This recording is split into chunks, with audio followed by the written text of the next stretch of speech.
रामचरितमानस है, ये रामायण है। रामस्य आयनमिति रामायणम, जिसमें प्रभु श्री राम के मार्ग का वर्णन है कि प्रभु श्री राम जिन्हें इस धरातल पर अवतरित होकर के कैसी कैसी लीलाएं की, किन किन का उद्धार किया, किन किन का संहार किया, किस किस का उपकार किया, किस किस का परोपकार किया, किस किस का कल्याण किया और किस किस को इस तरह से हटाया है, किसको स्थापित किया है, ये सारा प्रभु राम चरितमानस में बाबा तुलसीदास जी वर्णित करते हैं। इस रामायण में 7 कांड है। ये 7 कांड में जो है प्रभु की लीला का वर्णन किया गया। साथ में इस रामायण में एक विशेष बात है जहां 4 घाटों का वर्णन किया गया है। ये 4 घाट में एक ज्ञान कांड घाट है, एक कर्म घाट है और एक उपासना घाट है और एक वैराग्य घाट है जहां वैराग्य की प्राप्ति होती है। पहले घाट पर जो है बाबा भोलेनाथ जी बैठे हैं। माँ पार्वती को कहते हैं कि उमा, जब आप पिछले जन्म में सती थी तो मैं आपकी सती की होने की बात बताता हूँ। इस प्रकार से भगवान माँ उमा को, माँ पार्वती को ज्ञान के माध्यम से प्रभु भगवान शंकर जो है ज्ञान के जो है आचार्य हैं, ज्ञान के विराट हैं, वो ज्ञान दे रहे हैं।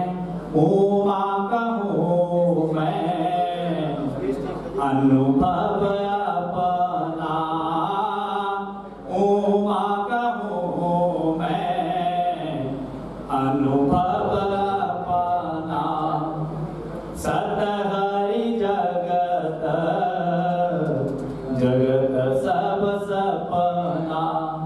भगवान शंकर जी यहाँ घाट पर बैठ करके ज्ञान की बातें कर रहे हैं। और जो दूसरा घाट है हमारा, दूसरे घाट पर काक सुखी जी बैठे हुए हैं और गरुड़ को कथा सुना रहे हैं। तृतीय घाट पर हमारे यज्ञवल्लिक जी हैं, वो भारद्वाज ऋषि को कथा सुना रहे हैं। और चौथे घाट पर बाबा तुलसीदास जी बैठ रहे हैं। वो कह रहे हैं कि ये कथा जो है मैंने, जिसने पढ़नी वो पढ़े, जिसने जानना वो जाने, जिसने मानना वो माने, जिसने चिंतन करना वो करे। मैं तो स्वंतः सुखाय, मैंने अपने अंत की सुख के लिए, स्वंतः स्व बोलते हैं अपने को, अंतः अपने सुख के लिए मैंने इस कथा का जो है रचना की है। मैंने तो मात्र लिखा है, बोला तो भगवान बाबा शंकर जी ने ऐसा, ये मैंने तो भगवान शंकर की प्रेरणा से इसका जो है वो किया है, उसको बांधा है, ग्रंथित किया है, गले में किया है। 24,000 चौपाई में बाबा तुलसीदास जी हैं, चौथे घाट पर बैठ करके स्वंतः सुखाय की बात करते करते पूरे रामचरितमानस की जो है संगीतमय नृत्य करते हुए, गाते हुए भगवान प्रभु का जो है वंदन कर रहे हैं। श्री राम जय राम जय जय राम, श्री राम जय राम जय जय राम, श्री राम। बोलो भाई, साथ में बोलना है सबने। हमने अपने को हाजिरी लगी है, हम थोड़ा पवित्र करना है अपने को, धन को पवित्र करना है। नहीं सर्वांगं कलितं फलितमवन्दं दशकहीरवजातमदुन्दं श्री राम जय राम जय जय राम श्री राम जय राम जय जय राम श्री राम जय राम जय जय राम श्री राम जय राम जय जय राम मंगल भवन मंगलहारी मंगल भवन मंगलहारी प्रभु सुदशरथ अजर बिहारी प्रभु सुदशरथ अजर बिहारी श्री राम जय राम जय जय राम श्री राम जय राम जय जय राम श्री राम जय राम जय जय राम श्री राम जय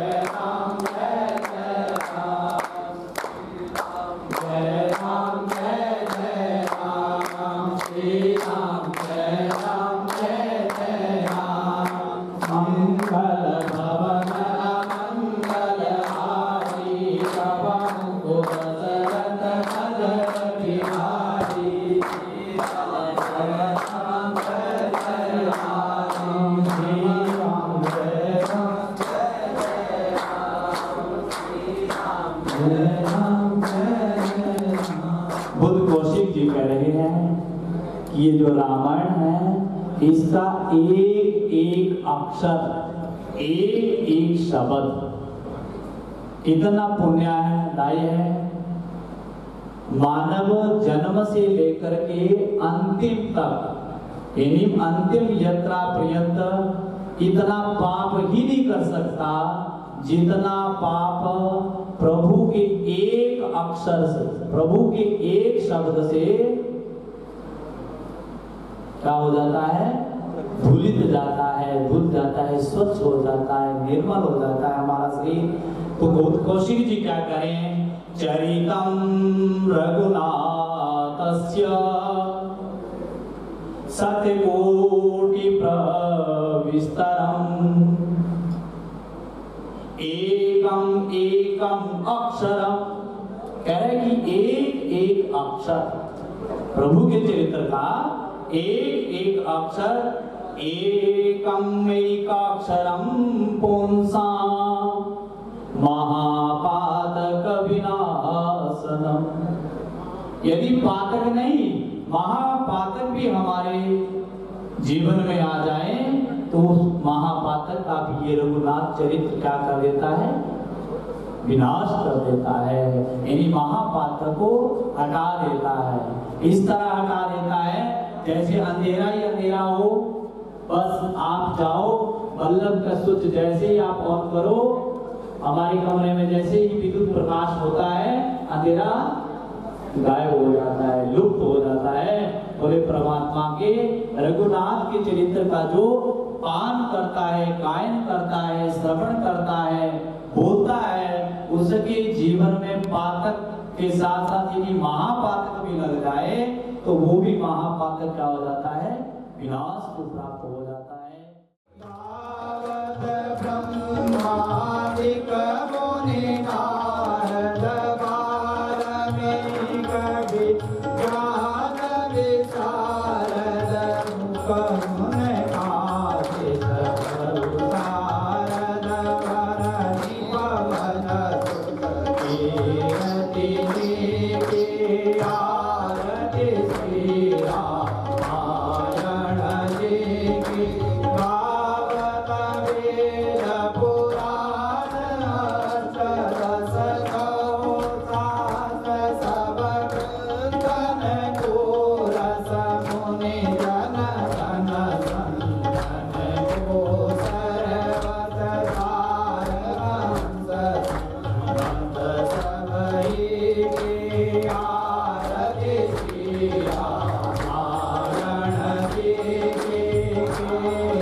धर्म की अधर्म का प्राणियों में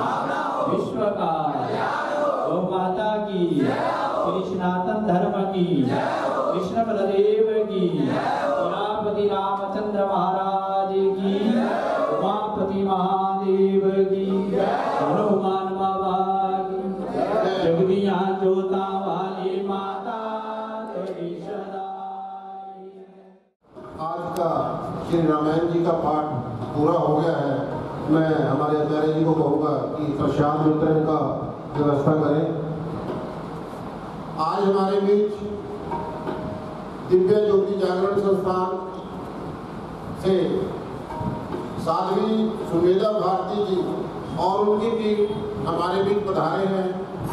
मैं श्री राम मंदिर जीर्णोद्धार समिति, श्री सरस्वती संस्कृत कॉलेज और सभी खन्ना शहर वासियों की तरफ से स्वागत करता हूं और मैं हमारे प्रधान श्री राजेंद्र गुरु जी से निवेदन करूंगा कि एक कली देकर सभी आए हुए संतों को नमन करें एवं श्री विकेश गोयल जी आए हुए संतों को स्वागत कर रहे हैं।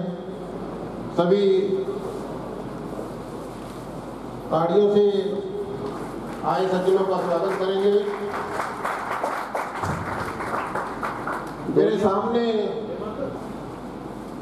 श्री प्रकाशानंद जी जो दिव्य ज्योति जागरण संस्थान के लुधियाना के इंचार्ज हैं और हमारी बेनती से इन्होंने ये कार्यक्रम स्वीकार किया है।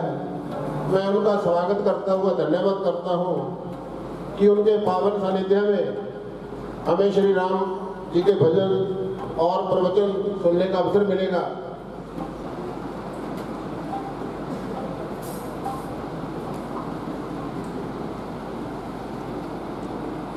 श्री राम मंदिर का पूरा नाम क्या है? पूर्ण नाम श्री रामचंद्र मंदिर।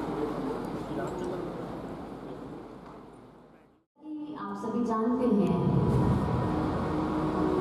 कि आज जिस स्थली पर हम बैठे हैं ये प्रभु का भव्य मंदिर बन रहा है, निर्माण कार्य चल रहा है और हम सभी का सौभाग्य है कि जहां प्रभु का सदा सदा वास रहेगा, प्रभु ने आज वहां बैठने का और अपनी महिमा सुनने का सुअवसर हमें प्रदान किया है, क्योंकि सौभाग्य से ही प्रभु की महिमा सुनने का अवसर मिलता है। हम सारा दिन संसार में रहते हैं, सांसारिक कार्यों से ही सुबह होती है और सांसारिक कार्यों में ही शाम हो जाती है। माया में ही उलझे रहते हैं, माया में ही जीते हैं और एक दिन इसी माया में जीते जीते अपना जीवन पूरा करके दुनिया से चले जाते हैं।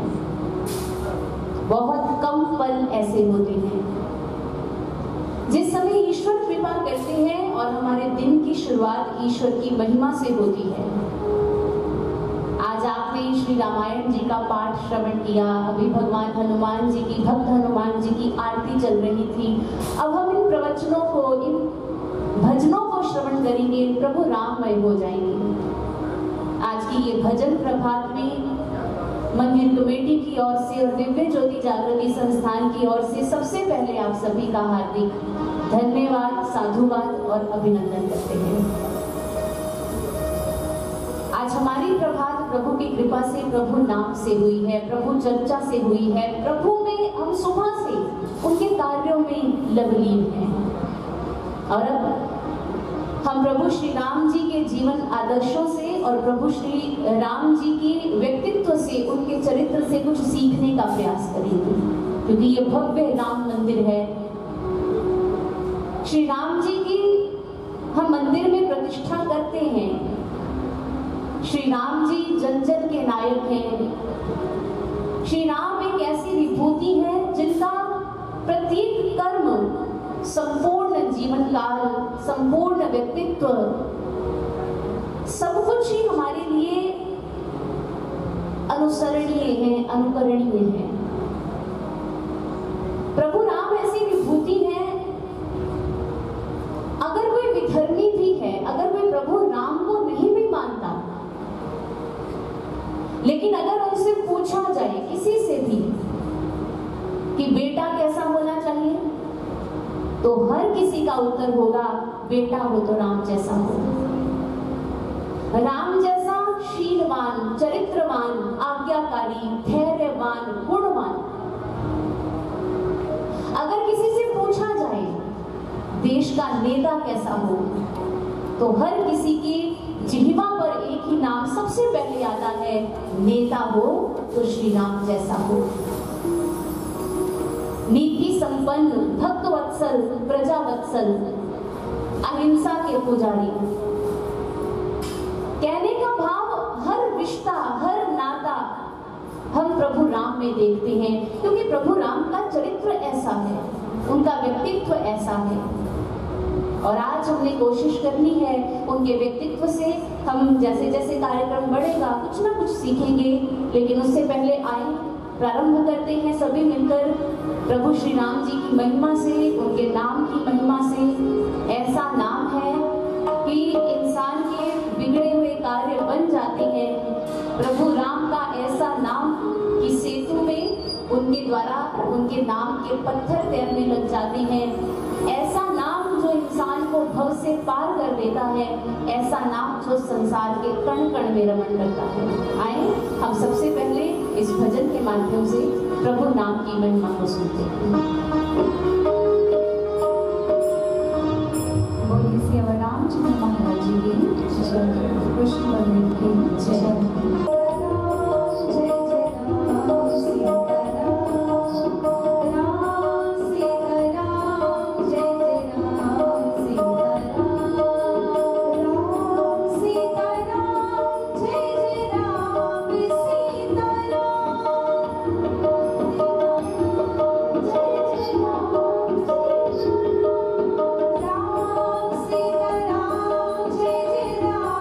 सीता राम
चल रहा है, इसके शब्द समझ आ रहे हैं सबको?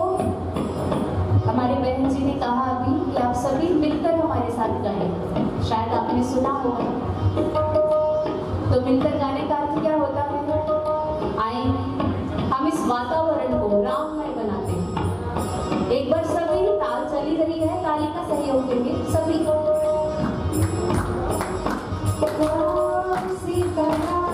जय जय राम, साथ साथ गाएंगे।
जिस समय हम जय घोष कहते हैं ना, प्रभु की जयकारा लगाओ, आप जय कहते हैं तो इसका एक अर्थ है, इसका एक कारण है।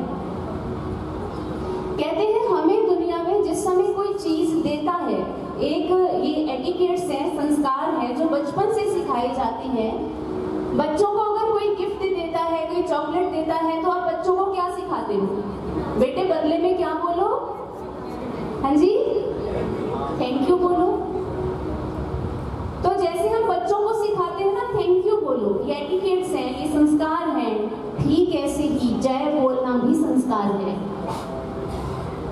जय का अर्थ होता है थैंक यू, धन्यवाद।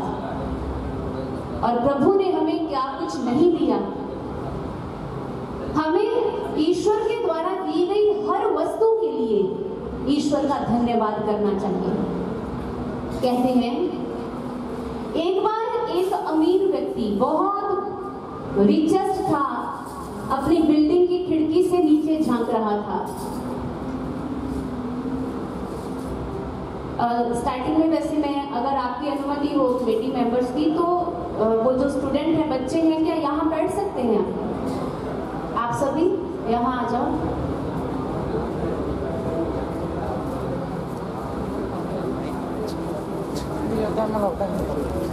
थोड़ा लाइंस में आराम से, थोड़ा पीछे तक खुल जाओ, डिस्टेंस क्रिएट कर लो।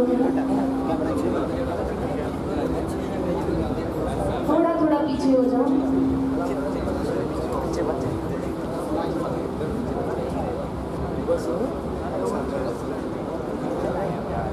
लाइन में डिस्टेंस क्रिएट करते हुए, चाहे थोड़ा इधर हो जाओ, अच्छे लगो ना बैठे हुए।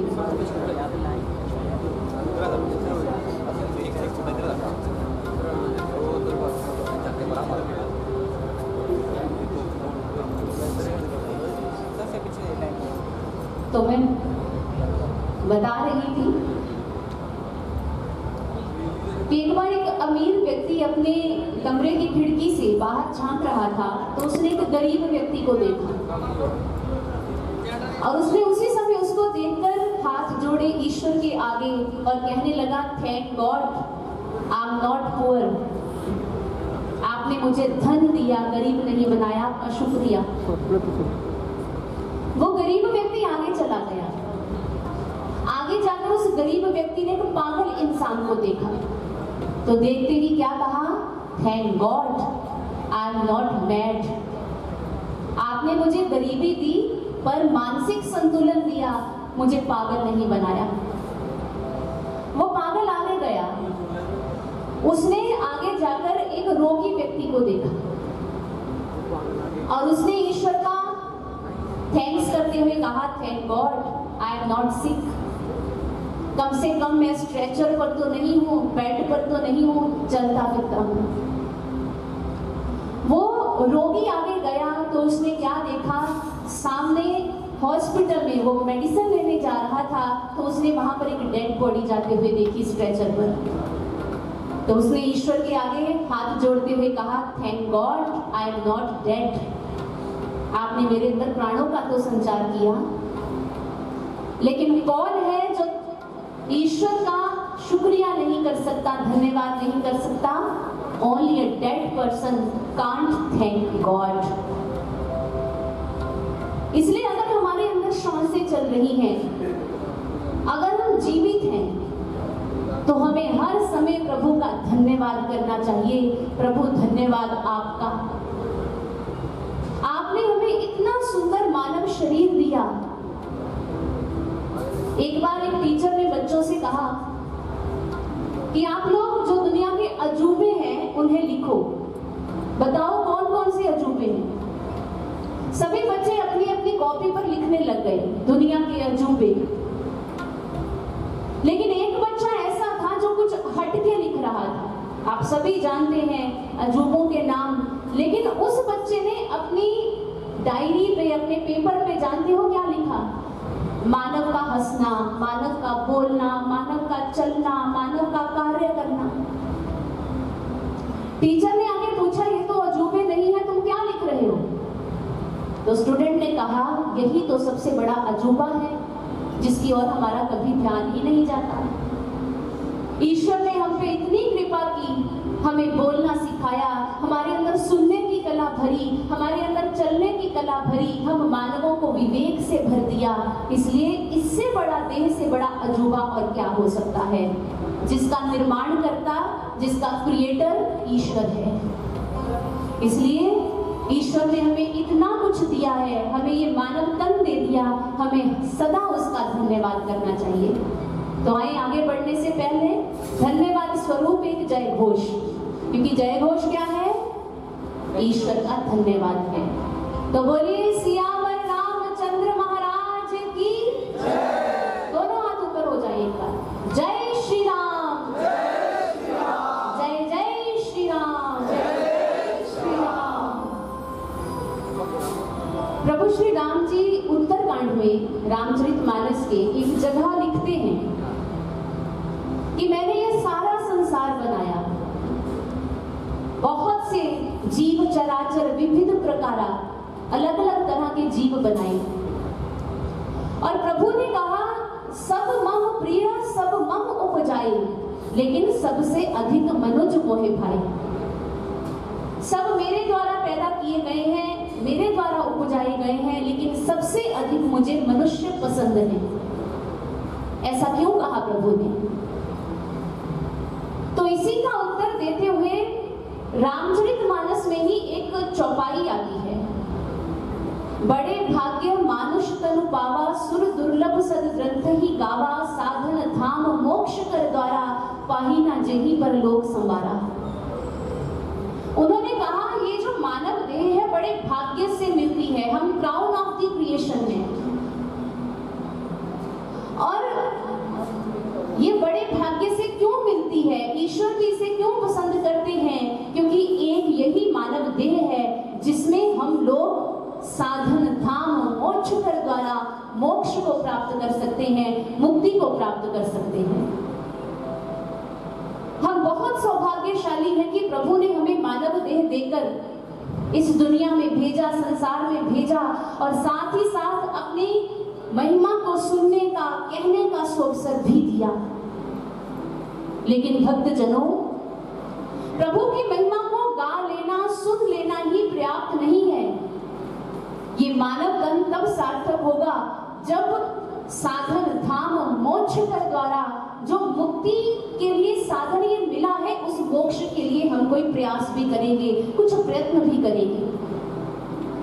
आज के इंसान की हालत क्या है? सुबह से शाम तक वो संसार की माया में जीता है। हमारे महापुरुष कहते हैं कि सांसारिक जितने भी कार्य हैं ये सारी तेरी ड्यूटीज हैं, लेकिन तेरा टारगेट कुछ और है। जैसे आपको मैं एग्जांपल देना चाहूंगी। स्वामी रामकृष्ण परमहंस जी ने एक बार विनोबा भावे जी से पूछा कि मानव शरीर का लक्ष्य क्या है, हमारे जीवन लक्ष्य क्या है? What's the aim of human birth? तो विनोबा भावे जी ने कहा, खाना पीना, बच्चों की परवरिश करना, उन्हें कहीं अच्छा स्टैंड कर देना, पढ़ना लिखना, यही हमारे जीवन का लक्ष्य है। रामकृष्ण परमहंस जी ने कहा, मैं टारगेट की बात कर रहा हूं, लक्ष्य की, और तू कर्तव्यों की बात कर रहा है। ये तो कर्तव्य है, शरीर के साथ जुड़े हुए सभी को निभाने पड़ते हैं, लेकिन लक्ष्य क्या है? तो उन्होंने कहा, लक्ष्य है जीवन के रहते रहते ईश्वर का साक्षात्कार कर, उसका ध्यान करना, उसकी भक्ति करना, ईश्वर की भक्ति का धन अर्जित करना, ये हमारे जीवन का लक्ष्य है। बाकी सब कुछ तो यही धरा रहेगा, यही पड़ा रहेगा। और उपनिषदों के ऋषियों ने उपनिषदों में एक उक्ति लिखी। उन्होंने कहा, इह चेद वेदी तथा सत्यम अस्ति, न चेदीह वेदिन महति विनष्टि, भूतेषु भूतेषु विचित्य धीराः प्रेत्यास्मान लोकात् मृदा भवन्ति। ये जो मानव शरीर है, ईश्वर को मिलने के लिए मिला है, और जिसने तो शरीर के रहते रहते उस लक्ष्य को पूर्ण कर लिया, ठीक। जिसने नहीं किया वो पश्चाताप करते हैं, वो जन्म और मरण के चक्कर में फंसे रहते हैं। इसलिए समझदार बनो। समझदार और विवेकी कौन सा मानव होता है? एष बुद्धि मताम बुद्धि मनीषा च मनीषिणाम यत् सत्य हृदय नेह मर्ते प्राप्नोति मामृतम। उन्होंने कहा, बुद्धिमान वही होता है जो जीवन के रहते रहते अपने लक्ष्य को कंप्लीट करता है, पूर्ण करता है। हमारे जीवन का लक्ष्य है, हमारी सांसों में जो शक्ति है, प्रभु श्री राम की शक्ति, क्योंकि उनकी शक्ति से हम जीवित हैं। उस शक्ति को जीवन के रहते रहते जान लेना। किसी ने बहुत अच्छा कहा, समझदार वो है जो चिता जलने से पहले अपनी चेतना को जगाता है। समझदार वो है जो अर्थी उठने से पहले अपने जीवन के अर्थ को जान लेता है। लेकिन जिस समय ईश्वर की बातें आती है, भक्ति की बातें आती हैं, कोई ईश्वर का कर्म करने की बातें आती है, ईश्वर के लिए कुछ करने की बातें आती हैं, तो अक्सर इंसान कहता है, मेरे पास क्या नहीं है? आप ही बताएंगे। ईश्वर की भक्ति करने के लिए हमारे पास अक्सर क्या नहीं होता है? हाँ जी, बिल्कुल सही कहा, समय नहीं है।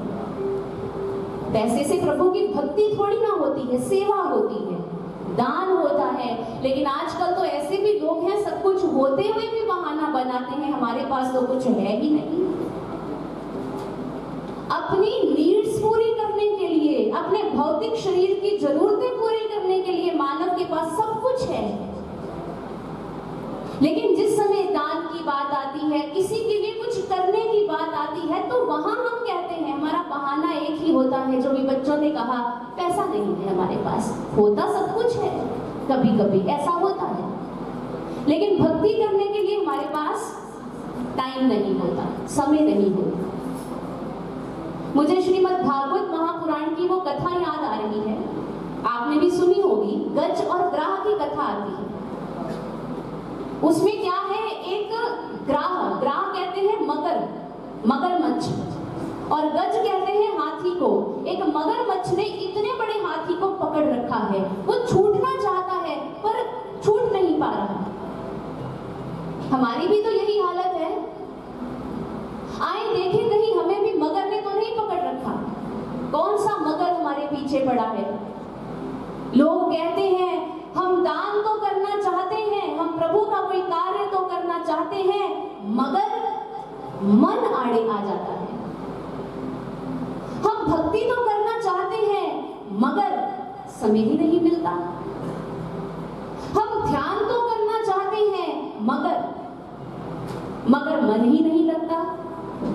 हम सत्संग में तो बैठना चाहते हैं, मगर उसी समय हमें कोई और काम याद आ जाता है, हमें जल्दी उठ के जाना पड़ता है। ये अगर और मगर के चक्करों में हम उलझे पड़े हैं, मगर ने हमें भी पकड़ रखा है। लेकिन अगर इसमें उलझे रहे तो एक दिन अगर मगर करते करते जीवन समाप्त हो जाएगा और खाली हाथ दुनिया से जाना पड़ेगा।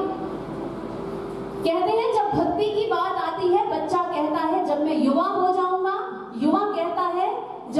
शादीशुदा हो जाऊंगा। शादीशुदा कहता है जब मैं वृद्ध हो जाऊंगा, और जब तब करते करते सब कुछ खो जाता है और अंत में जिंदगी का ही दी एंड हो जाता है, कुछ भी नहीं बचता हाथ में। इसलिए हम जागे। हमारे उपनिषदों के ऋषियों ने हमें कहा, उत्तिष्ठत जाग्रत प्राप्य वरानी बोधत। उठो, जागो और अपने जीवन के लक्ष्य को प्राप्त करो। स्वामी विवेकानंद जी भी कहते हैं, arise, awake and stop not till the goal is achieved. तब तक ना रुको जब तक आपको आपका लक्ष्य नहीं मिल जाता। इसलिए भक्ति करो। हमें प्रभु श्री राम जी के प्रिय बनना है।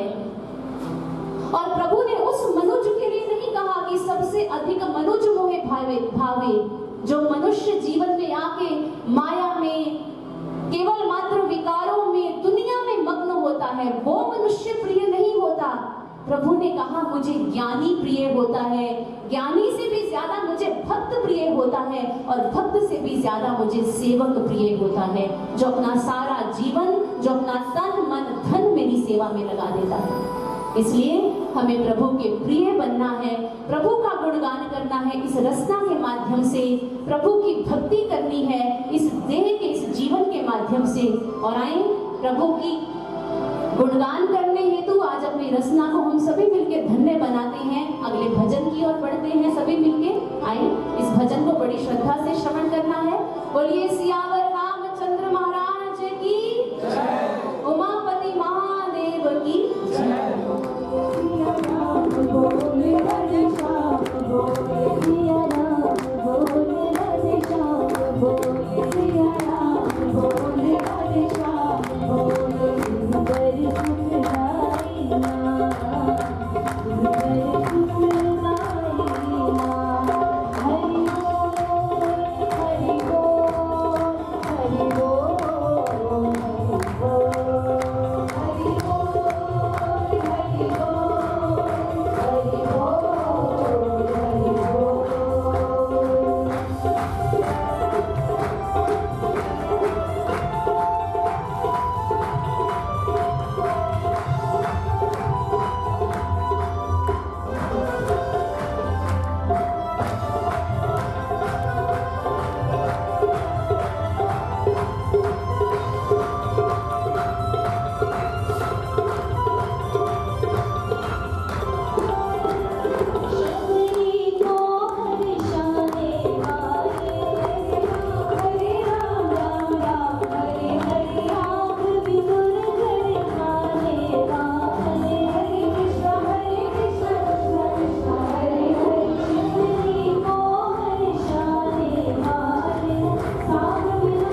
सभी स्टूडेंट्स बहुत अच्छी तरह से साथ दे रहे हैं।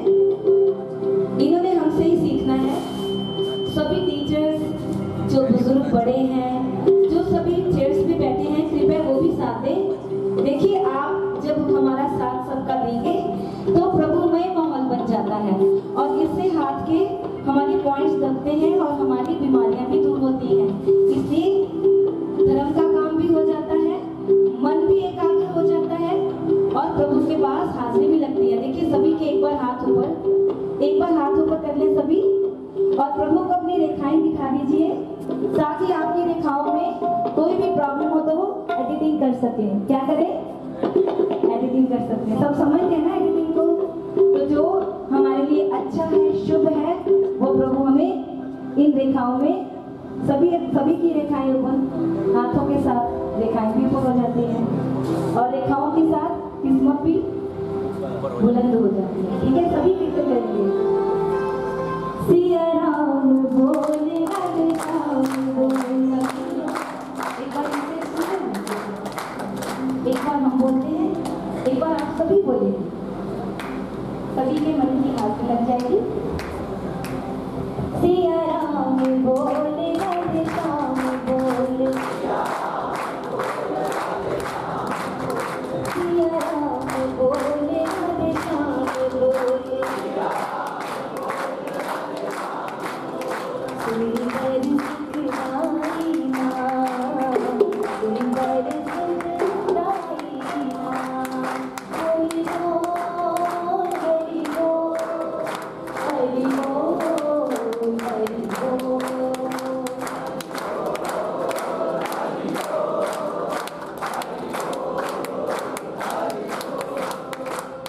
बोल हरि बोल हरि बोल हरि बोल।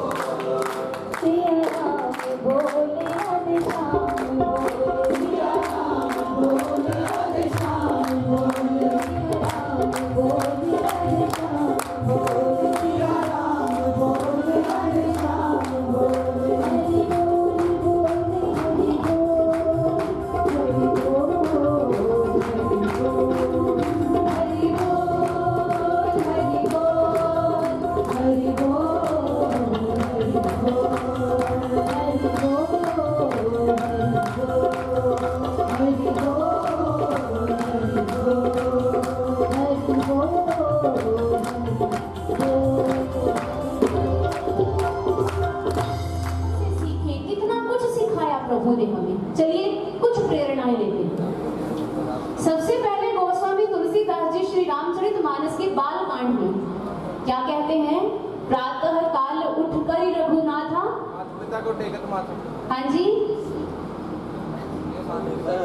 माता पिता गुरु, हाँ, माता पिता गुरु बड़ों को आता होगा। नावई माथा, नावई मतलब झुकाना, झुकना, निभना। ये प्रभु श्री राम जी का एक आदर्श है, एक प्रेरणा भी है। प्रभु सुबह उठते थे, माता पिता को और गुरुजनों को माथा टेकते थे, उनको प्रणाम करते थे। आए आज हम राम भक्त तो हैं, पर राम भक्त होना बहुत बड़ी बात नहीं है, राम भक्त कहलाना बहुत बड़ी बात नहीं है। बड़ी बात है कि राम के गुण हमारे अंदर हैं। बच्चे आज के भी सुबह उठते हैं, घरों में आज भी गुड मॉर्निंग होती है, लेकिन होती कैसे है? माता पिता की रिस्पेक्ट करना आज का समाज भूलता चला जा रहा है। वो माता पिता के आगे नहीं बोलते थे। एक बार महाराज दशरथ जी ने कहा, तुम्हें वन जाना है, तो इसमें भी प्रसन्न थे। इतना बड़ा राज्य एक ही रात में छोड़ के अगले दिन वनवासी बन गए, आज्ञाकारी पुत्र थे, इतनी रिस्पेक्ट थी अपने माता पिता की। लेकिन आजकल माता पिता गलती से डांट देना तो हमें ऐसा लगता है ये तो हमारे दुश्मन है। माता पिता गलती से हमें कुछ देना हमारा निर्माण करने के लिए, तो बच्चे आजकल के कह देते इन्होंने हमारे लिए किया क्या है। और सुबह उठ के प्रणाम करना तो आज की भारतीय जो समाज है वो भूल ही गया है, प्रणाम का महत्व भूल गया है। प्रणाम तो कहते हैं चरणों को छूकर होता है, लेकिन आजकल तो बच्चे ऐसे हो चुके हैं कि झुकना ही भूल गए हैं, घुटनों तक जाते जाते ही वापिस आ जाते हैं, चरण तो पकड़ते कहाँ हैं आजकल के। सही है कि गलत है? बिल्कुल सही है। सुबह उठ के गुरुजनों को, बड़ों को प्रणाम करने की जगह ईमानदारी से उत्तर देना, आज हमारे हाथों में क्या होता है? क्या हाथ जुड़े होते हैं या सुबह उठते ही हमारे हाथ में एक चीज आ जाती है? क्या बात है? देखो, हम नहीं कह रहे, सच्चाई है जीवन की। हम राम से नहीं सीख रहे, हम मोबाइल से सीख रहे हैं। कुछ हो ना हो पर आईफोन हमारे पास जरूर होता है, ये दिखावे की संस्कृति आती जा रही है। और मोबाइल में भी बच्चे अच्छा कहाँ, कहते हैं मन है, और मन जैसे पानी गिरता है ना, नीचे तो झट गिर जाता है, लेकिन ऊपर चढ़ाना हो तो बल लगाना पड़ता है, झट से गिर जाता है। कोई ऐसा सीन, कोई ऐसा दृश्य हमारे सामने आता है, हमें पता ही नहीं चलता, हम कब उसमें खो जाते हैं। और आज वैज्ञानिक कहते हैं, आंखों से जैसा देखते हो, कानों से जैसा सुनते हो, वैसा ही इफेक्ट आपके ब्रेन पर पड़ता है, और जैसा आपका मस्तिष्क होगा वैसे विचार होंगे, और जैसे विचार होंगे वैसा व्यक्तित्व भी बन जाएगा। और आज हम सबसे पहले श्री राम कहते हैं, अगर जीतना चाहते हो रण में तो क्या महान होना चाहिए? चरित्र। रावण का अंतिम समय था, श्री लक्ष्मण जी उनसे शिक्षा देने गए। रावण ने बहुत कुछ सिखाया, जैसे आपने सुना है, आज का काम कल पर ना टालो, अपने दुश्मन को कभी अपने से वीक ना समझो। लेकिन एक शिक्षा उसने दी, उससे पूछा गया, राम की सेना तो थोड़ी थी और वानर भालू थे, लेकिन तुम्हारी सेना तो इतनी थी। राम के पास तो मात्र वनवासी थे, लेकिन तुम्हारे पास तो सोने की लंका थी, फिर तुम्हारे क्यों? तो रावण ने कहा, मैं एक जगह चूक कर गया, जिसने मुझे हरा दिया। राम चरित्रवान थे तो जीत गए, मैं चरित्रहीन था तो हार गया। चरित्रहीन हमेशा हारता है, समाज में उसका कोई रुतबा नहीं होता, कोई मान्यता नहीं होती। इसलिए श्री राम जी से हमें कितनी प्रेरणाएं मिलती हैं, बड़ों का सम्मान करो, क्योंकि जो बड़ों का आशीर्वाद नहीं लेते वो अपने जीवन में कभी भी सफल नहीं होते। आज समाज में बड़े बुजुर्गों की हालत कैसी है, बच्चे बड़े होते हैं, बड़ों का सम्मान करना भूल जाते हैं, वृद्ध आश्रम खुलते जा रहे हैं, बड़ों को अपना बेटा नहीं, अपनी बेटी नहीं संभाल पाती, उनको वृद्ध आश्रम में वो जो संचालक टीम होती है वो संभालती है। कितनी हम अपनी भारतीय संस्कृति को पीछे छोड़ते जा रहे हैं। इसके साथ साथ बड़ों का सम्मान तो गया जीवन से, श्री राम जी से एक और प्रेरणा मिलती है हमें, प्यार कैसा होना चाहिए, घर संसार कैसा होना चाहिए। कहते हैं, भाई हो तो राम जैसा, प्रेम हो तो भरत जैसा। एक बार जब श्री राम जी वनवास चले गए तो भरत जी को शासन मिलना था। कथा तो आप सभी को आती ही है ना, सब जानते हैं ना कथा। तो जब भरत जी ननिहाल से वापिस आए, पिता की अंत्येष्टि इत्यादि की, तो गुरुदेव ने, वशिष्ठ जी ने श्री भरत जी से कहा, भरत अब तुम राजा बनोगे। भरत ने कहा, नहीं गुरुदेव, मुझे सिंहासन पर नहीं बैठना। भरत, ये तुम्हारे पिता की आज्ञा है, तुम्हें ही आसन पर बैठना है। भरत ने कहा, नहीं गुरुवर, मैं आसन पर नहीं बैठूंगा।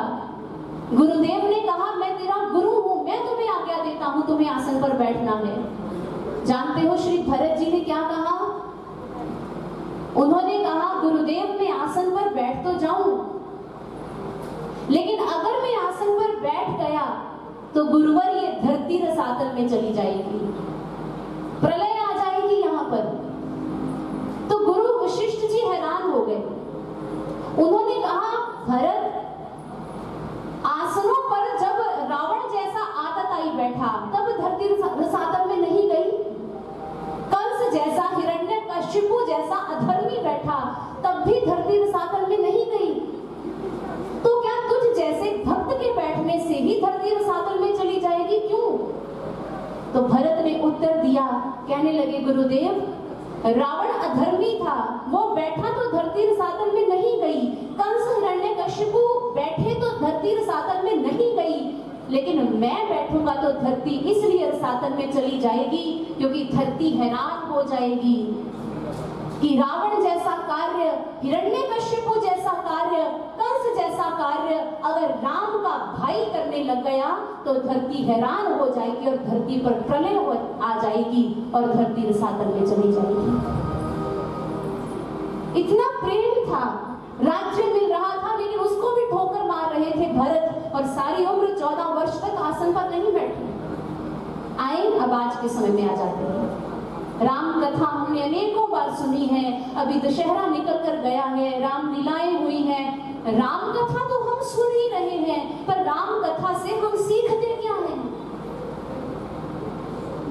वो एक भाई राज्य के लिए, एक विवाद चल रहा है कि राज्य मुझे नहीं मेरे भाई को दे दो, और दूसरा भाई अपने भाई के लिए राज्य छोड़ के वनवास में चला गया।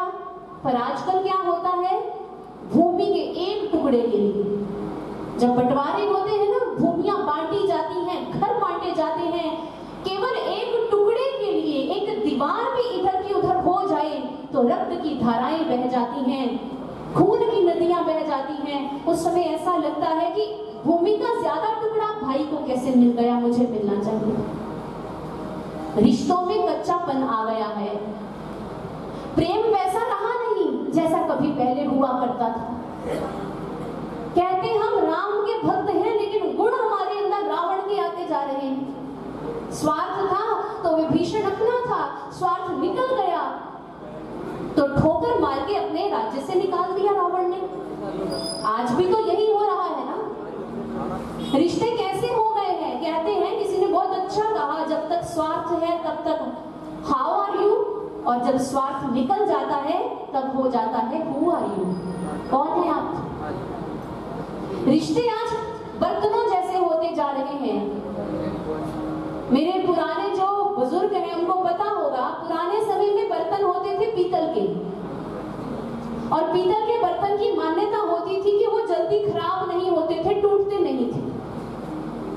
तो पीतल के बर्तनों की तरह ही उस समय में रिश्ते हुआ करते थे, पीतल बर्तनों जैसे इकट्ठे रहते थे, संगठित परिवार था, जल्दी कोई तोड़ नहीं सकता था परिवारों को। भाइयों में इतना प्रेम रहता था, एक घर में अगर 4 भाई थे तो मरते दम तक इकट्ठे रहते थे।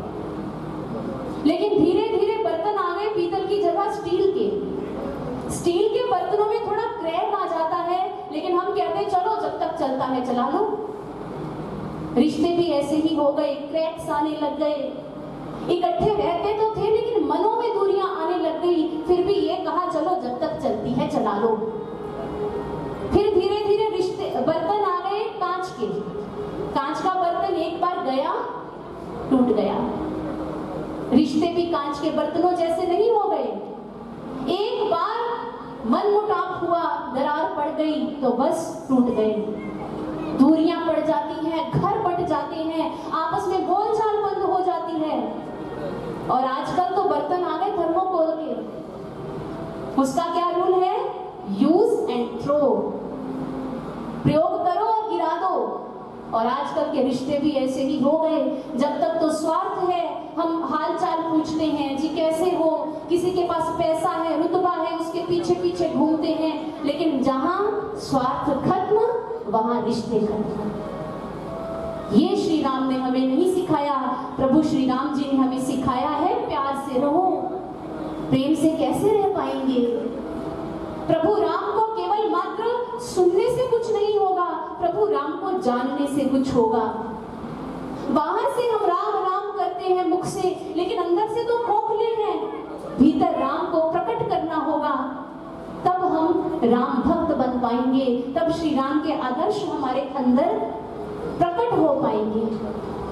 इसलिए राम कहीं दूर नहीं है, हमारे घट में है। उन्हें कैसे देखेंगे, कैसे जानेंगे, इन बातों का उत्तर हम अभी सुनते हैं। लेकिन आए उससे पहले आज की जो हालत है, आज जो समाज त्राही त्राही कर रहा है, जैसे रावण से पहले वसुंधरा पुकार रही थी प्रभु आ जाओ, जैसे कंस के अत्याचारों से वसुंधरा त्रसित हो गई थी और वो पुकार उठी थी, आज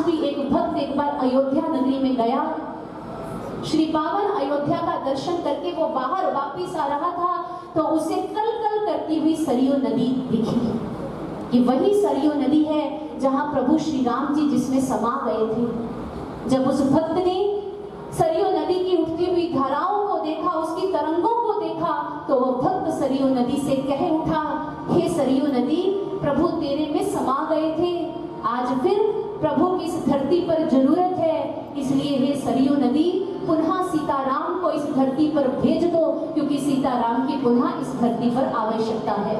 और उस भक्त की क्या पुकार है, आए हम मिलकर श्रवण करें।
सीताराम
इस मंदिर को बनाने का संकल्प कैसा लिया गया है? जैसे अयोध्या में श्री राम मंदिर की झलक आपको खन्ना में मिलेगी, ऐसा दिव्य दर्शन हो। लेकिन ये राम मंदिर बनेगा कैसे? जब भी समाज में कोई शुभ कार्य किया जाता है तो वो सहयोग से होता है, वो संगठन की शक्ति से होता है। दुर्गा माँ ने महिषासुर का वध किया था, तो महिषासुर के वध के लिए दुर्गा माँ का निर्माण कैसे हुआ था? कथा आपने सुनी है। सभी देवताओं ने अपना अपना पुंज दिया था, प्रकाश पुंज, तो माँ दुर्गा बनकर उन्होंने महिषासुर का वध किया।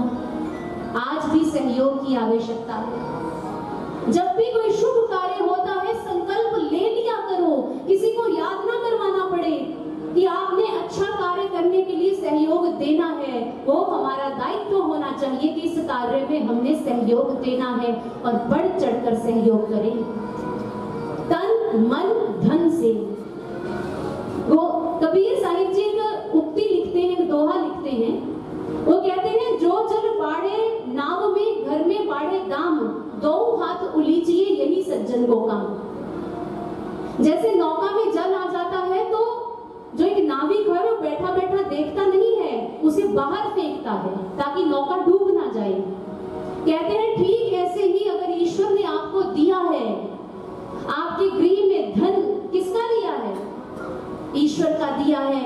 तो कबीर जी कहते हैं सज्जन पुरुष की यह परिभाषा है, सज्जन पुरुष का यह गुण है कि जब उसको ईश्वर देता है तो वो आगे प्रसाद के रूप में उस धन को दान के रूप में बांटे।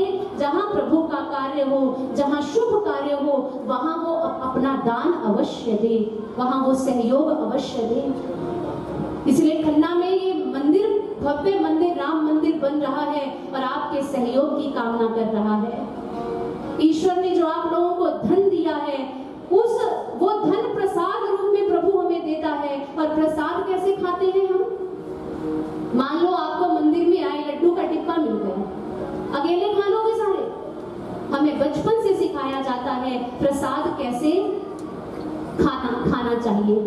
वो पीछे मुझे दिख रहे हैं, बनानास पड़े हैं, केले पड़े हैं। अब ऐसा तो नहीं है कि वो राम मंदिर वाली कमेटी खुद ही खा लेगी।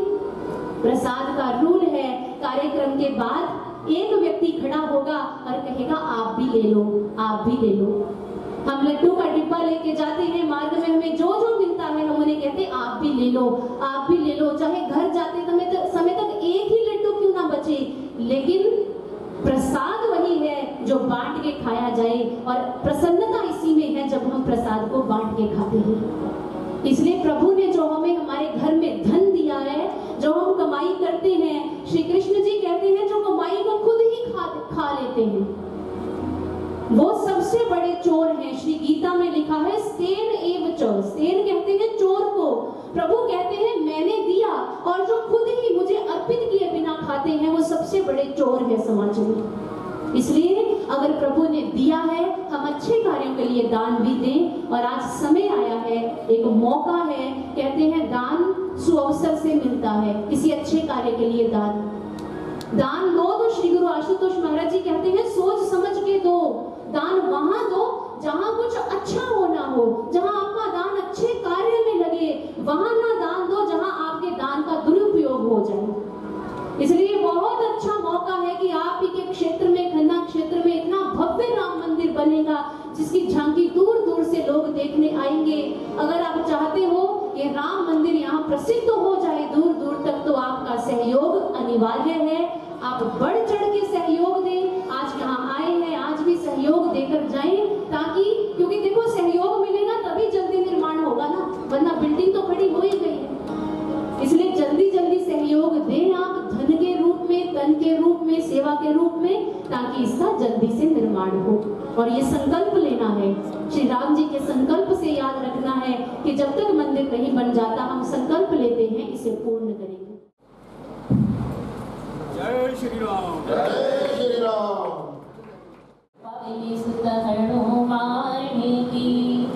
उमापति महादेव की, श्री सद्गुरु महाराज की।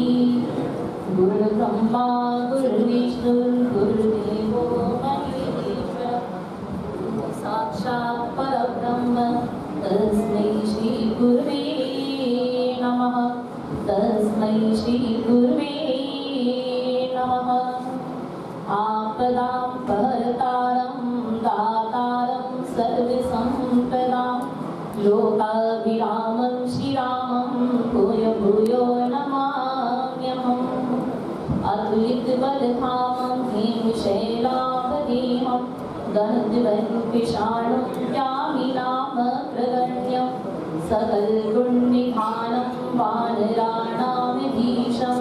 रघुपतिप्रियभक्तं वातिजातं नमामि वातिजातं नमामि।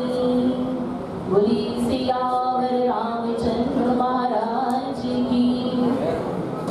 आदरणीय वंदनीय अश्विनी ज्ञान के समुद्र ज्ञान के भंडार गुरुदेव महाराज मेरे साथ है बड़ी बहन जी, स्वामी पंडित जी बैठे हैं, मंच पर विराजमान सभी देवियाँ एवं सत्कार प्रेमियों।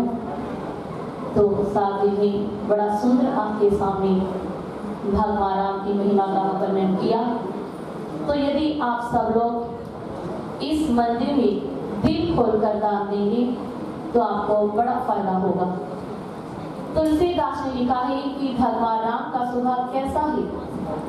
तुलसीदास लिखते हैं, कोमल चित्ते अति दीन दयाला कारण बिन रघुनाथि कृपाला। तो भगवान राम का स्वभाव कैसा है कि वो बिना कारण ही सबके ऊपर दया करते हैं। भगवान इतने दयालु हैं, तुलसीदास लिखते हैं, सिय निंद की अघि ओघे न साए राम बिसोके बनाही बसाए। राम सिया राम हरे राम जय जय राम हरे। जिस धोबी ने माता सीता की निंदा की थी, जिस समय भगवान राम अपने सागे धाम को जाने लगे तो पूरी अयोध्या को अपने साथ लेकर गए थे। अयोध्या के साथ साथ वो धोबी भी वहां जाने के लिए आया। धोबी को जिसने भी अपने सामने खड़ा पाया उसने उस धोबी को ठोकर मारकर पीछे कर दिया। तो भगवान राम ने कहा ये भी अयोध्या में आता है। तो भगवान ने अपनी लंबी बांह करके बुला करके उस धोबी को अपने पास बुला दिया और उसे साकेत की ओर ले चले। जब साकेत धाम में पहुंचे तो द्वार पर जो उनके द्वारपाल थे, जो उनका स्वागत करने आए थे, उन्होंने रास्ता रोक लिया। तो भगवान ने कहा, तुम्हारी इतनी हिम्मत कि तुमने मेरे ही घर में मुझे अंदर जाने से मना कर रहे हो, तुम लोग मेरा रास्ता रोक रहे हो। तो उन्होंने कहा, प्रभु हम आपका रास्ता नहीं रोक रहे, हम इस धोबी का रास्ता रोक रहे हैं। इस धोबी को हम आपके साथ आपके साकेत में आने की आज्ञा नहीं दे सकते, क्योंकि धोबी के कारण ही आपको सीता मैया से अलग होना पड़ा। जो दुष्ट है वो कहीं भी चला जाए, उसका स्वभाव कभी नहीं सुधरता। तो भगवान ने सोचा कि धोबी को अपने साथ लाया हूं तो इस प्रकार बेघर कैसे छोड़ूं। भगवान ने ब्रह्मा जी की ओर देखा तो ब्रह्मा जी भी वहां से खिसक के कहते, ना प्रभु ना, ये मेरे ब्रह्मलोक में आने का अधिकार नहीं। भगवान राम ने भगवान शिव की ओर देखा तो भगवान शिव भी मना करते वहां से भाग गए। भगवान ने फिर इंद्र की ओर देखा, इंद्र ने कहा, प्रभु नहीं, मैं इसे अपने स्वर्ग में नहीं ले जा सकता, मेरा स्वर्ग दूषित हो जाएगा। तो फिर भगवान ने यमराज की ओर देखा तो यमराज भी भगवान को कहते यहाँ चला गया, प्रभु ना ना, मेरा नरक भी इसके आने से दूषित हो जाएगा। तो जब उस धोबी ने यमराज के मुंह से भी ऐसी बात सुनी तो धोबी रोने लगा, प्रभु मैंने इतना बड़ा अनर्थ कर डाला कि नरक भी मुझसे डरता है, प्रभु मैं क्या करूं, कहां जाऊंगा, मेरे कारण तो आपका भी अपमान हो रहा है। तो भगवान ने कहा, घबराओ नहीं, तुम्हें साथ लेकर आया हूं तो बेसारा नहीं छोड़ूंगा। तो भगवान ने क्या किया, श्री निंदक अब ओघनसाई, उसके सब पापों को क्षमा किया, लोक विशोक बनाई बसाई, एक अन्य लोक बनाया, उस लोक उस धोबी को रखा। तो भगवान इतने दयालु हैं कि जिसने उनके गृहस्थ धर्म बिगाड़ा, जिसने उनकी पत्नी की निंदा की, भगवान ने उसको भी बेसहारा नहीं छोड़ा। तो जब आप लोग भगवान के नाम पर या अपना योगदान डालेंगे तो देखिए, सोचिए भगवान आपके ऊपर कितनी कृपा करेंगे। तो आपको भगवान की कृपा लेनी है तो आप दिल खोलकर इस मंदिर में अपना सहयोग डालें। इतनी शब्द कहते ही मैं अपनी वाणी के विराम देती हूँ। बोलिए सियावर रामचंद्र महाराज की। हमारी संस्था जो है राम मंदिर जीर्णोद्धार समिति की तरफ से संतों का अभिनंदन करता हूँ, धन्यवाद करता हूँ। उन्होंने अपने कीमती समय से समय निकालकर यहाँ हमें आशीर्वचन दिए।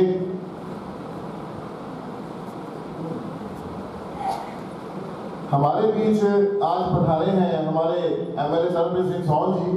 वो कुछ हमें दो शब्द कहेंगे, बहुत अच्छा बोलते हैं, हमें कुछ आशीर्वचन वो भी देंगे क्योंकि उनके पास भी बहुत खजाना भरा हुआ है, मेरे को पता है। पर मैं उससे पहले गुजारिश करूंगा क्योंकि ये राम मंदिर बन रहा है, यहाँ पे हमें देखिए बहुत धन संग्रह हो गया था, पर फिर भी जो हमारा टारगेट था उससे भी ज़्यादा यहाँ पे पैसे लग रहे हैं। तो मैं नारी शक्ति से निवेदन करूंगा कि नारी शक्ति ऐसी शक्ति है, अगर वो अपने मन में ठान ले कि हमने जिस मंदिर में आके भजन करने हैं, लोगों को कहना है, यहाँ सत्संग करने हैं, यहाँ पे हमने आके इस मंदिर को पूरा कंप्लीट करना है, तो मैं नारी शक्ति से निवेदन पहले करूंगा कि आप जोर लगा लीजिए, अपने आसपास जितनी भी स्त्रियां हैं उन सभी से कहो कि थोड़ा थोड़ा जितना भी आप निकाल सकते हैं अपने कोष में से वो धन निकाल के यहाँ मंदिर में डालें, क्योंकि सनातन धर्म के प्रचार प्रसार के केंद्र ये मंदिर होते हैं। अगर मंदिर बन जाता है, यहाँ से संचार होना शुरू हो जाता है, तो मेरे ख्याल में खन्ना में कोई ऐसा घर नहीं होगा जहाँ पे बुराई होगी, क्योंकि ये संचार, ये राम जी के नाम की महिमा का केंद्र बन जाते हैं। तो ये इस मंदिर की बहुत बुरी हालत थी, जर्जर हुआ पड़ा था। तो हमारी समिति ने सबसे पहले मैंने अप्रोच किया द्वारकादास जी को। दशहरा कमेटी जिस दिन हमें बनाई, राजेंद्र पुरी जी और द्वारकादास जी की रहनुमाई में दशहरा मनाया गया आज से 8 साल पहले। तब इस मंदिर की प्राचीर पे जो झंडा लहराया तो वो उसका मौका मुझे मिला। उस प्राचीर में खड़े होकर झंडा मैंने जब लहराने लगा तो मंदिर की तरफ देखा तो पंडित जी बोले, सुबोध जी इसकी तरफ भी देखो, ये मंदिर की हालत खराब है। तो मैंने वहां पे प्रण किया कि हम दशहरा कमेटी के सदस्य भी मिलकर इस मंदिर को जीर्णोद्धार करेंगे इसका। और मैंने बेनती की द्वारकादास जी से और इनकी संस्कृत पाठशाला की जो प्रबंधक कमेटी थी, इन्होंने हमारी बात को समझा, सुना और हमने एक समिति बनाई, वो नहीं कर पाई। फिर हमने एक प्रयास किया, जब कहते जिन ढूंढा तेन पाइया, गहरे पानी बैठी, मैं मथुरा वोडन डरा रहा किनारे बैठी। जिन्होंने प्रयास किया वो सफल हो जाते हैं।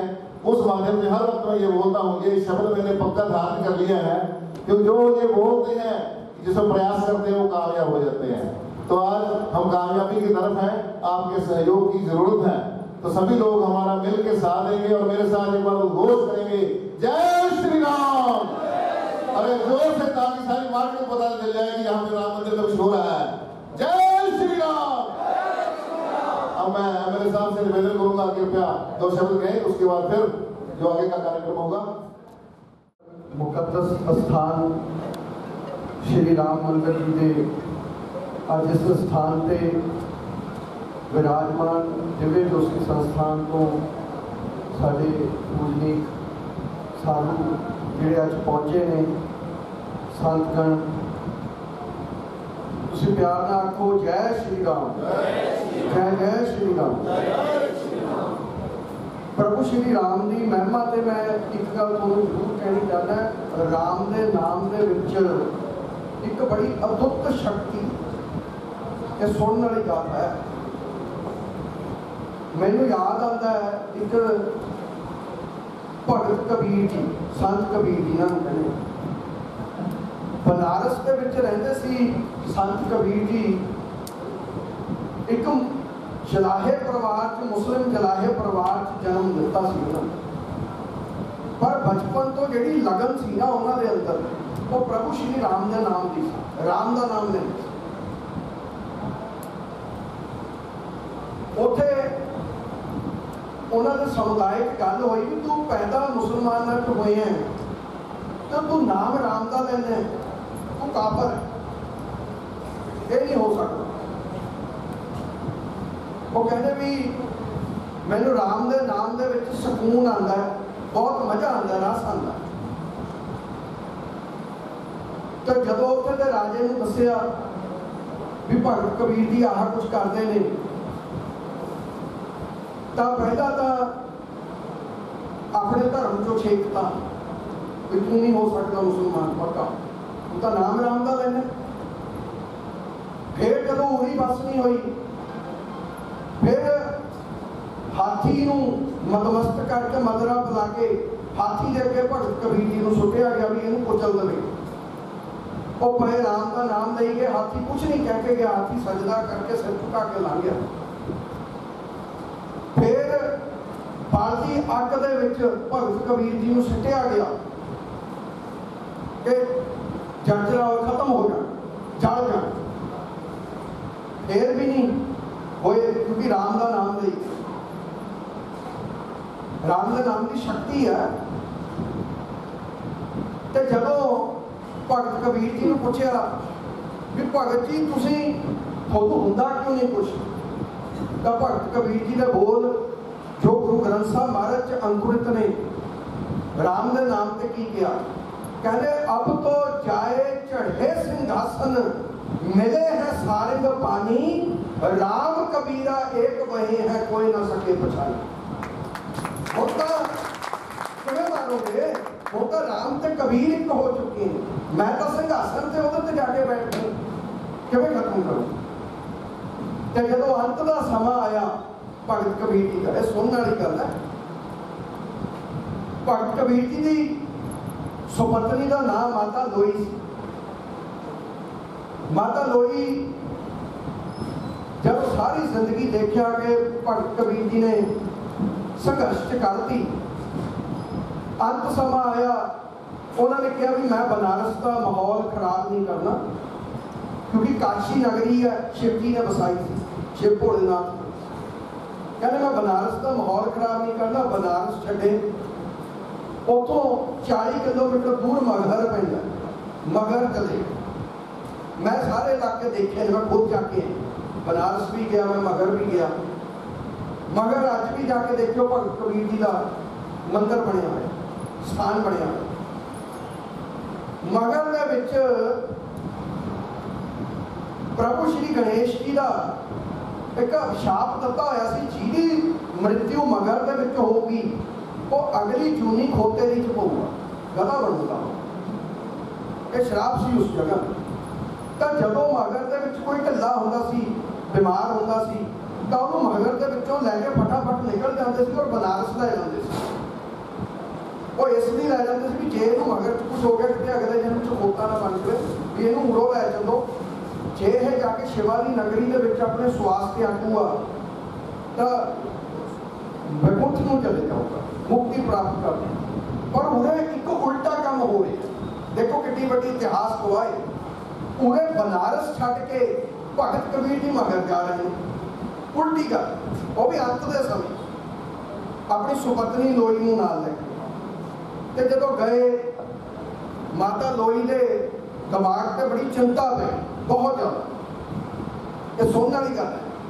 वो कहनी भगत कबीर जी कहनी सच्चियों हुण मैनूं पता लग गया बई तुसीं सचिया। वो कहनी क्यों? कहनी लोग मगहर छड्ड के काशी आते हैं तो तुसीं काशी छड्ड के मगहर जा रहे हो, ऐसा की होया दसो। तो तुसीं अगली जे मैनूं कुछ हो गया या तुहानूं कुछ हो गया, आपां अगली जूनी कदे नहीं पवांगे, खोते च जूनी पवांगे। तो भगत कबीर जी ने प्रभु श्री राम के बारे में उत्थे पता की गल कही, सुनने वाली गल। कहते कहत कबीर सुनो रे लोई, भरम ना भूलो कोई। कहते क्या काशी क्या मगर है राम रे दे जो। जिले दिल च प्रभु राम बैठे ने, जिले दिल च प्रभु श्री राम का वासा होवे, ओदे लई मगर ते काशी एक बराबर। सो दिल दीयां गल्लां ये आत्मा दी गल्लां ने।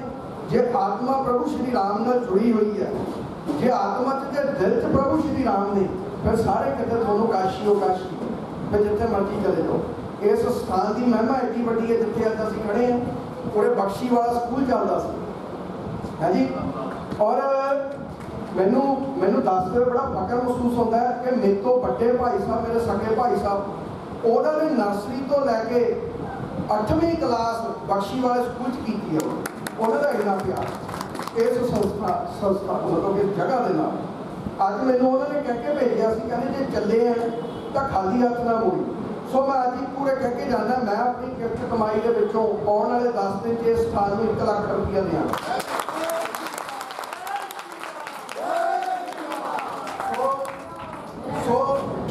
सो ये गल असी, पर एक गल मैं जरूर उन्हें कहूँगा, कहते बचाता रहा दीवारों को, छत को मैं गर्म हवाओं से, ये चंद कुर्सी के कीड़े दीमक की तरह पूरे देश को खा गए। ये साडे मैं तो सूत्र दे विच इस शहर में परोण दे विच लग्या होया भी असी एक मत होके काम करें। इन्ना कि शहर है भी असी एक प्लेटफार्म से काम करें। पर मैंने बड़े कई बार दुख ना कहना पै रहा, और बहुत तरह दी सियासत चलती हैं, तंग करते हैं, परेशान करते हैं। कोई गल नहीं, बथेरियां बिल्लियां थैले तो बाहर निकलियां, वो होर निकले वाली रहते खुदे समय करांगे इन्हां दा भी काम लोट ते तुसीं साथ दिओ, रल मिल के शहर को सोहना बनावांगे, वधिया बनावांगे, शहर को नवीं तरक्की ते लैके जावांगे। बहुत बहुत धन्नवाद। आखो जय श्री राम, जय जय श्री राम। मैं फिर श्री राम मंदिर जीर्णोद्धार समिति वालों पत्रकार बंधुओं को जी आया, स्वागत, धन्यवाद सब कुछ कहना। जे साडे तो कोई गलती होगी सानू दसो, सुधार करांगे। श्री हरीश गुप्ता जी, मेरे तो ना एक गलती हो जाती है, जेडे मेरे नेड़े ने वो मैं भुल जाता भी इन्हों का भी धन्यवाद करना, स्वागत करना। हरीश गुप्ता जी साडे प्रैस सचिव ने, और सूद जी ने कहता तो मैं इन्होंने भी जिया कह दिता, पर मेरे अजीज ने मैनू चंगा नहीं लगता भी मैं उन्होंने अपने बंदे इन्हें ना अन्ना वंडे रेवड़ी अपने हरीश गुप्ता जी अपने ने स्वागत है, लेट आने का स्वागत आ। इन्होंने काम का की करवाना सी, हम सब तो लेट आए कहते अपने। चलो धन्यवाद जी, तुहाडा भी आ गए। बाकी चौहान साहब ने लाख रुपया दिता जी, शुक्रिया। सरकारों दरबारों में कुछ दवाओ। जेडे साडे ते गुड़ ते मक्खियां लगियां ने उन्होंने हटाने वास्ते साडी मदद करो, क्योंकि असीं तां ठीक है थोड़ी सेवा लाती है। मोदी ने कहा वो शरीर भी इन्ना काम का नहीं रहा जिन्ना कि असीं कर सकते हैं। साडा तो पुरी साहब, खन्ना जी और दत्ता जी उन्होंने आशीर्वाद नाल चली जागृति संस्था के जिहड़ियां साडीआं भैणां ने भगवान राम का गुणगान कराया और सानू दस्सिया बुराई की हमेशा हार होती है और सच्चाई की हमेशा जित होती है। ये राज्य चाहिए तो भगवान राम जैसा चाहिए, परिवार के बीच अगर भाई चाहिए तो भगवान राम जैसा चाहिए। तुसी जो साडी इस राम मंदिर की संस्था और साडे शहर वासियों को जो सत्संग करके सुनाया, सानू बहुत चंगा लग्या। असीं बहुत बहुत शुक्रिया है तुहाडे। साडे MLA साहब साडे टीचर हैं, MLA साहब तुहाडा 1 लाख रुपया साडे 1 करोड़ के बराबर है। साडे नरेंद्र सूद जी बैठे हैं, इन्हां दा सानू बहुत ज़्यादा सहयोग है। ये साडे शहर के मंदिर के विच बहुत दिलों जुड़े हुए हैं। इन्होंने मैंने बैठ के एक बार समझाया भी मंदिर बनाने वास्ते तुहानू पूरा मैं सहयोग भी दूँगा और तुसीं पूरा काम भी बहुत गंभीर तरीके नाल कर रहे हो और सारा शहर तुहाडे नाल है। वो तो तुझ पे है वारी बलिहारी, वो तो तुझ पे है, वो तो